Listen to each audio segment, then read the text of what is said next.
This time only one slogan, Modi हटाओ, देश बचाओ.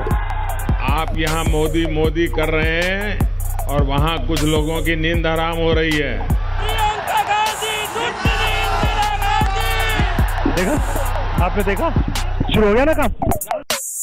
Welcome to your election soundtrack. I'm Tamanna Inamdar. It's the start of the week and it's been a busy news day already. Now, it was a nudge from the Supreme Court that finally got the Election Commission to wake up and crack the whip. That's the big news of the day. Yogi Adityanath is banned from campaigning for 72 hours, Mayawati for 48 hours because of what they said in their campaign speeches. Now, Yogi Adityanath spoke about Ali and Bajrangbali in one of his meetings, while Mayawati asked Muslims to not be fooled and split their votes and so vote just for her. The rules say that votes can't be sought on the basis of religion and religious symbols should not be used while campaigning. Clearly, politicians weren't listening. Interestingly, during the hearing in the Supreme Court demanding some action from the Election Commission, the lawyer for the election watchdog says that there wasn't much that they can do and they don't have too many powers, which is when the Chief Justice of India urged them to act immediately. Since the EC has now started taking note, there are more contenders for campaign speeches that violate norms and decency, really. Samajwadi Party leader Azam Khan was seen in a video saying something to the effect about how he has realized in just 17 days that their underwear is khaki color. Now, it's widely assumed he was speaking about his opponent from the BJP, former actress Jaya Pradha. She was with the Samajwadi Party earlier and has recently moved to the BJP and is contesting on the Rampur seat. Azam Khan, when caught out, challenged people to prove that he was talking about her. मैंने किसी का नाम नहीं लिया, मैंने किसी की ना खूबी बताई ना बुराई बताई. अगर कहीं कोई साहब मेरा साबित कर दें कि मैंने कहीं किसी का नाम लिया है और नाम लेकर मैंने किसी की शान में तौहीन की है तो मैं चुनाव से हट जाऊंगा. Jaya Pradha was understandably upset and demanded an explanation from Samajwadi Party chief Akhilesh Yadav.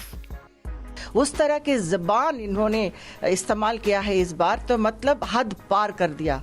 अब मेरा क्षमता खत्म. अब मेरे लिए वो कभी भी भाई नहीं है, कुछ भी नहीं है. चुनाव से इसको रद्द करना चाहिए.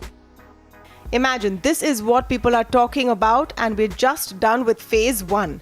How much lower will they go?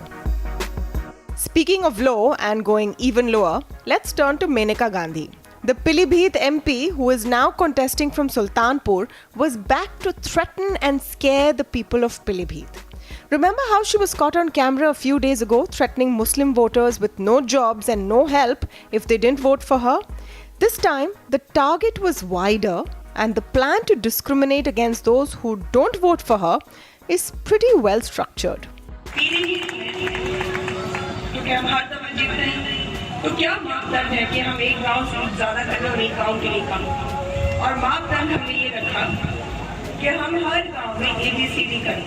जिन गांव में 80% वोट मिला वो A है, जिसमें 60% मिला वो B, जिसमें 50% मिला वो C है और जिसमें 50 से कम और हम हारे हैं वो D है. तो सबसे पहला काम होता है सारे A वालों में. जब A वालों का काम खत्म होता है तो B वालों में, फिर B वालों में खत्म होता है तो C वालों में. तो ये आपके ऊपर है, आप ABC करते हो और कोई D ना करे, कोई D ना करे. I wonder if voters should also have a formula, a rating for netas who don't perform, and for the ones who threaten, well, definitely an F. More action from the Supreme Court today. A notice has gone to Congress President Rahul Gandhi after complaints by the BJP that he had misquoted and misused the Supreme Court's decision on allowing leaked papers in the Rafale review judgment. Quick and simple recap for those of you who are wondering what's going on. The Supreme Court refused to order a probe in the Rafale deal. There is now a petition asking them to reconsider that decision. Those making that request want to use certain leaked documents to bolster their case. The Supreme Court recently allowed it, and Rahul Gandhi made it sound like the Supreme Court had endorsed his claim that there was corruption in the Rafale deal. He now has a week to respond to the top court. Meanwhile, Rahul is not giving any more time to the Aam Aadmi Party. Tweeting today, the Congress president confirmed that his party was willing to give up the contest on 4 seats in Delhi to beat the BJP. That means they agreed to fight on just 3 out of 7. He claimed Arvind Kejriwal had done a U-turn, but the doors are still open, though time is running out. Let's see if Aam Aadmi Party responds. Well, time is run out for us as well on your election soundtrack. Do come back tomorrow. Remember, this is the place where we sift through all of that news and give you just what matters and tell you why it's important. So stay tuned. I hope you enjoyed Election Soundtrack. Election Soundtrack is also available on the IVM podcast app, where you can look at other shows that you might enjoy. Shows like The Seen and the Unseen, hosted by Amit Verma, Ganatantra, hosted by Saryu and Alok, The Pragati podcast, hosted by Pawan Srinath, Pulyabazi, hosted by Pranay Kotastane and Saurabh Chandra, and How to Citizen, hosted by Meghnad and Shreyas Manohar. Check out the IVM podcast app to get more talk content that you'll enjoy.